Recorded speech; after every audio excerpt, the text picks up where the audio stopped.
Olá, eu queria falar hoje um pouquinho sobre a Semana Santa. A Bíblia ensina a existência de uma Semana Santa? E se ela não ensina, seria um erro celebrá-la?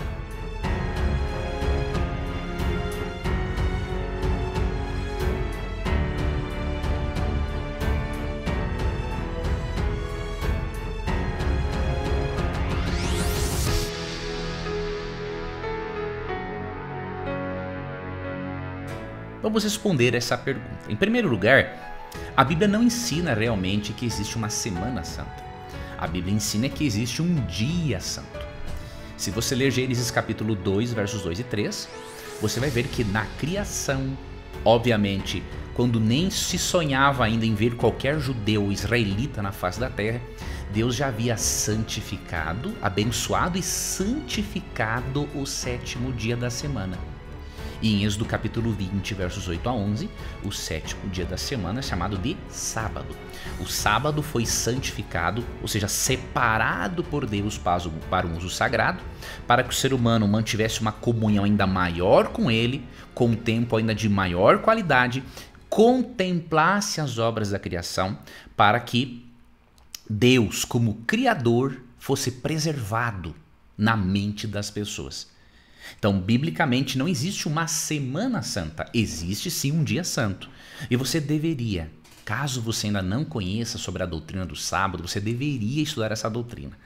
Longe de ser legalismo, salvação pelas obras, como falam alguns que não sabem do assunto, a doutrina do sábado nos recorda semanalmente de que não estamos neste mundo por acaso, ou seja, a doutrina do sábado nos dá identidade, propósito. Antes de continuar, quero fazer um convite especial para você. Eu tenho uma masterclass, que é uma aula, uma super aula de mais ou menos 2 horas, em que eu ensino regras de interpretação bíblica. Então eu queria convidar você a se inscrever nessa masterclass.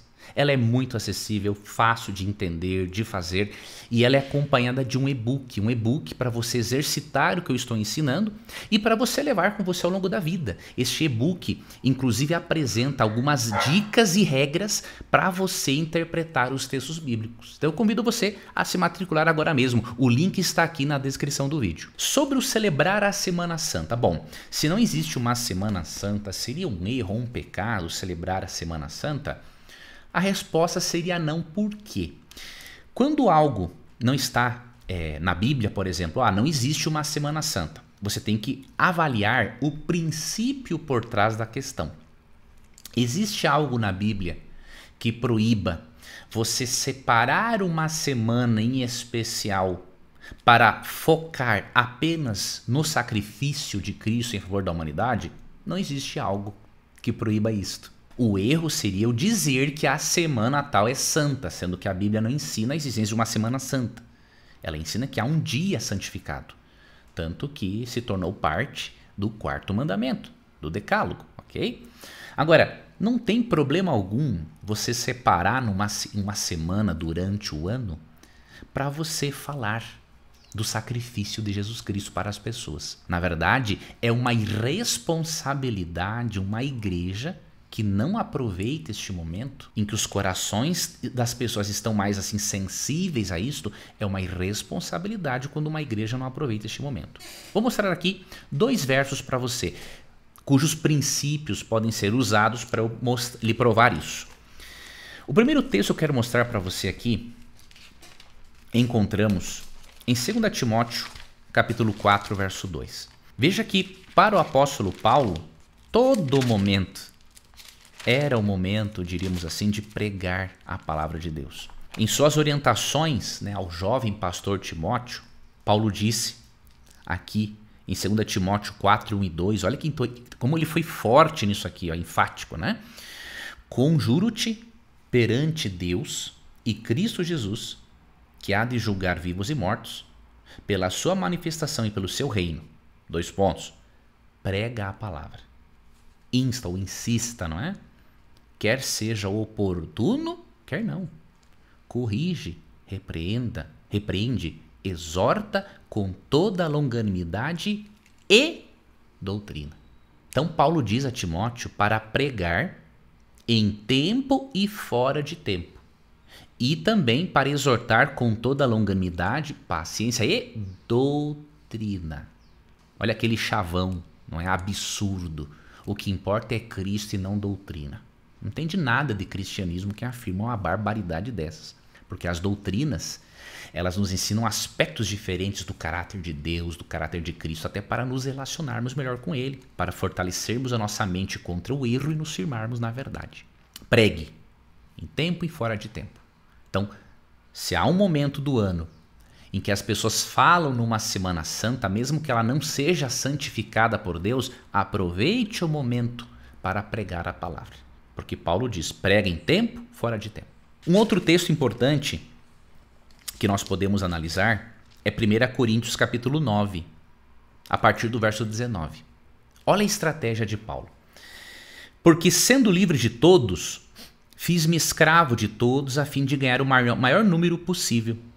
Procedi para com os judeus como judeu, a fim de ganhar os judeus.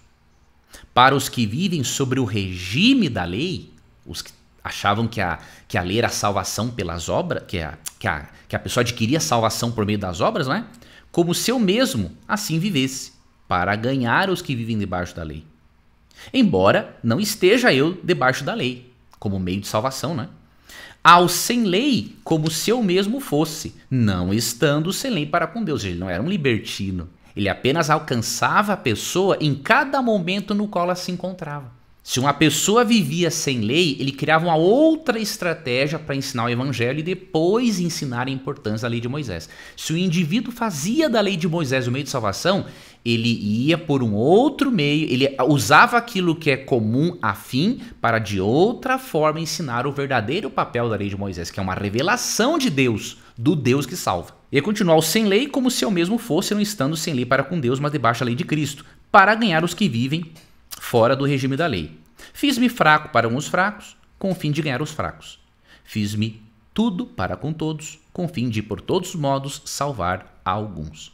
Tudo faço por causa do Evangelho, verso 23, com o fim de me tornar cooperador com ele. Então, tudo o que Paulo fazia, ao adaptar os seus métodos, não adaptar a sua moral, né? Porque se ele adaptasse a sua moral, Paulo seria um pecadeiro, não é? Então, ao adaptar os seus métodos, com este princípio de Paulo, nós podemos entender perfeitamente que é muito bom, muito importante aproveitar este momento da chamada Semana Santa para mostrarmos para as pessoas que o Cristo crucificado ressuscitou e que a presença dele no santuário celestial como nosso sumo sacerdote é garantia de vida eterna ao crente. E aí eu finalizo esse vídeo deixando para você uma citação muito bonita de Ellen White, que se encontra aqui, esta citação aqui, né?